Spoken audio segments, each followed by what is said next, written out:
available with the start of the level 3 regulations on the 1st of June.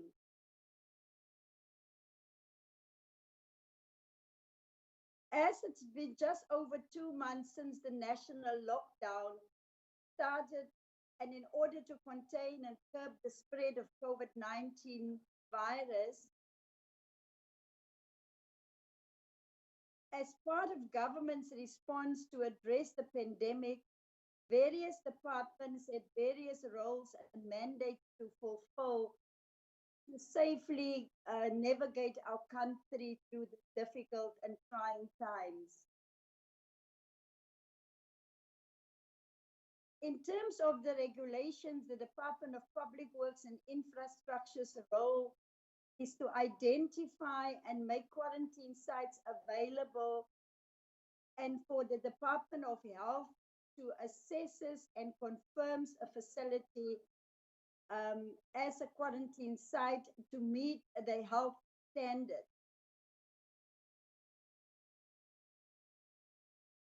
And once a facility has been confirmed as a quarantine site, the Department of Health will then make it operational, and the site will be activated and procured by the Department of Public Works and Infrastructure. So our task, therefore, is to identify quarantine sites in all 44 districts and the 8 metropolitans. We have also engaged with the provincial departments of public works, with the various municipalities in all the 44 districts and metros, to also make available sites for quarantine purposes.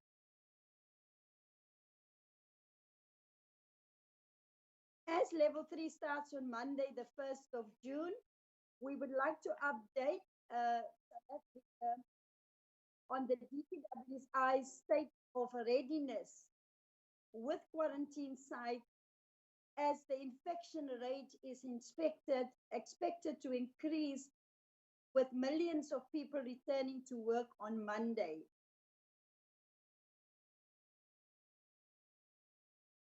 So DPWI has been working on all fronts over the past 2 months to ensure that we are ready for all eventualities and the worst case scenario by having enough quarantine facilities available as the need arises, and should the number of people who need to be quarantined increase dramatically.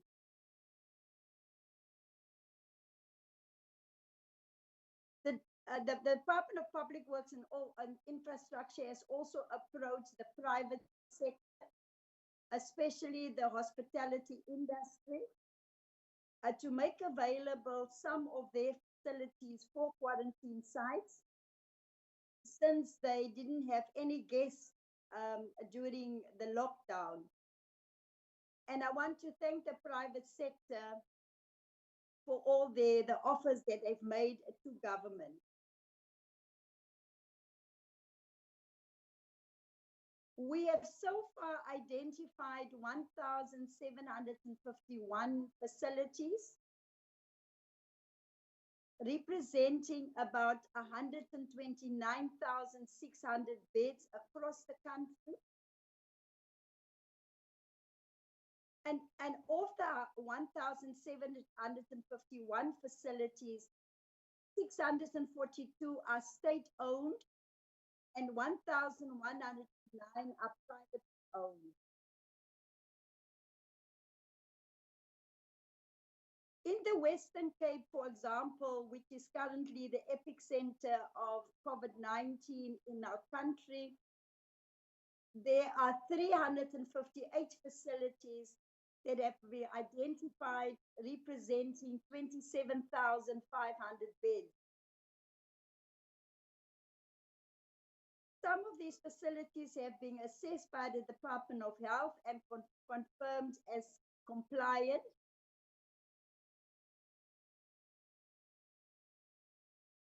And nationally, 395 facilities have been assessed by the Department of Health, representing more than 35,700 beds. And in addition to state-owned and private facilities, there are also sites from state-owned enterprises, such as Transnet and Eskom facilities. And these sites have been assessed by the Department of Health and activated by the state-owned entities.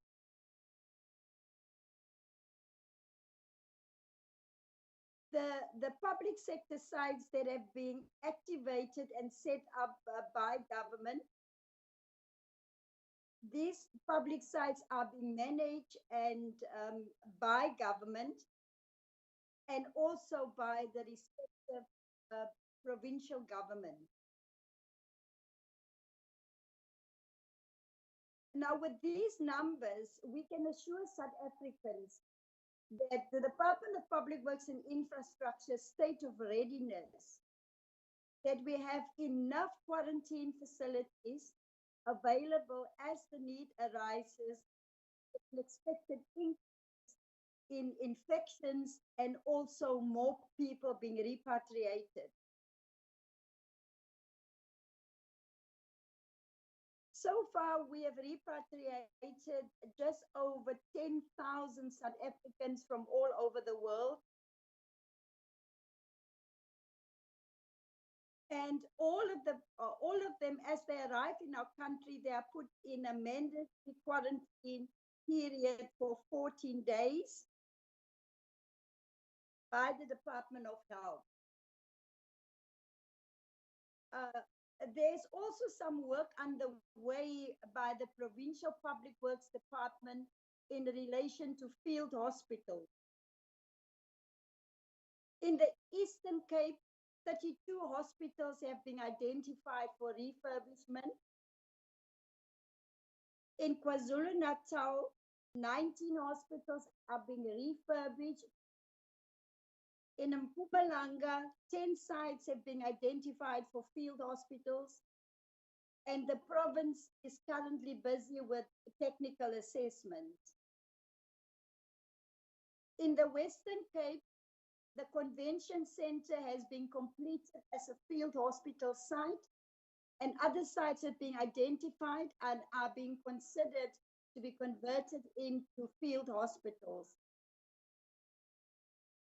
In the Northwest, the teams are focusing on augmenting the capacity of existing hospitals by constructing additional structures. The remaining provinces are still in the process of finalizing their plans for field hospitals. We are committed to continue our task and do all that we can to keep South Africans safe and to do all that we can to curb the spread of the virus. Thank you, Minister Mthembu. That is my submission.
Department of Health guidelines set out the procedure for assessing the risk of transmission.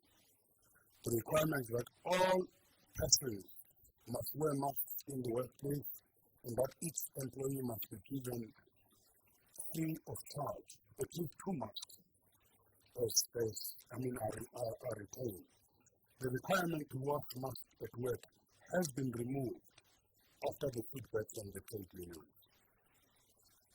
The draft direction clarifies that employees have the right to refuse to work if they have a reasonable belief that the necessary precautions have not been put in place to prevent the transmission of COVID-19. Where such disputes, and we hope it's not going to happen because everybody is sensitive to this, where such disputes arise,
This is now a good point, Minister Mthembu, that I would like to invite Commissioner Bonakele to share the work of the Competition Commission, to briefly provide some details to South Africans.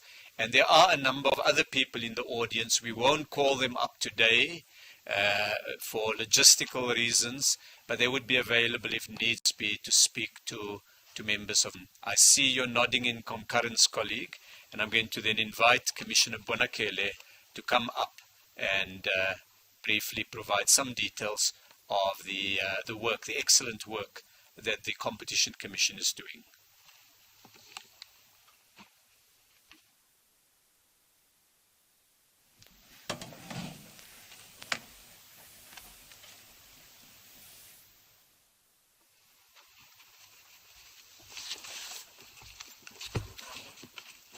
Minister Mthembu, ministers, officials from various departments, members of the media, fellow South Africans. The minister has already summarized a lot of the work that the Commission covers. I just want to set out a few details on some of the work already done. Some of you will recall that just before the lockdown, the Commission completed its work against mobile operators with findings of excessive pricing, especially pricing that was anti-poor. We settled the case with both Vodacom and MTN with a set of commitments. The first set related to consumer prices, which had to be dropped by 30 to 50%.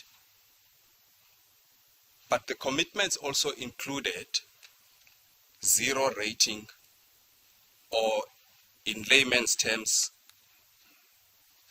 free access into certain websites. These websites included educational websites, in particular covering the syllabus of all public schools. I mention this because coincidentally it happened just before the lockdown.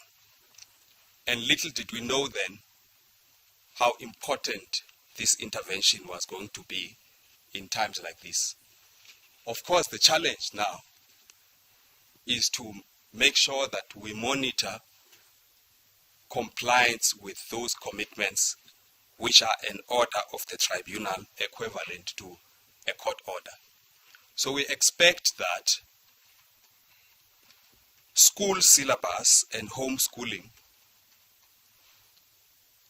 will now be enabled by free access to these sites by the largest mobile operators. In fact, all the mobile operators, even those who were outside this agreement, have subsequently signed up into that. So we expect that access to be free. Of course, the challenge of connectivity is still going to be there, because we know that there are areas where we still struggle to get schools connected and certain areas connected into the internet. This is an ongoing struggle. But nevertheless, I think we have made significant strides. The second area of our work I just want to touch on very briefly is that of exemptions. There is a possibility in terms of the Competition Act for industry to be exempted from certain provisions of the Competition Act. And many industries have applied to the minister for these exemptions. And we encourage, especially the small ones, to do so. We are not just carrying the stick. We are also sensitive that in times like this, there are sectors that do need to cooperate. We have had the minister granting, for example, exemptions in the healthcare services, because we know that the public sector is going to have to procure various healthcare equipment and even hospital rooms, including ICU rooms, from the private sector.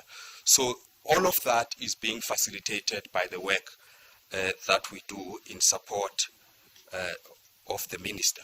The third category is that of mergers. We know that many firms are distressed during times like this, and part of the reorganization is going to include mergers and acquisitions. We have to look very carefully into these because they tend to have a significant impact on employment. And so we already have a list of these reorganizations that are taking place. And with time,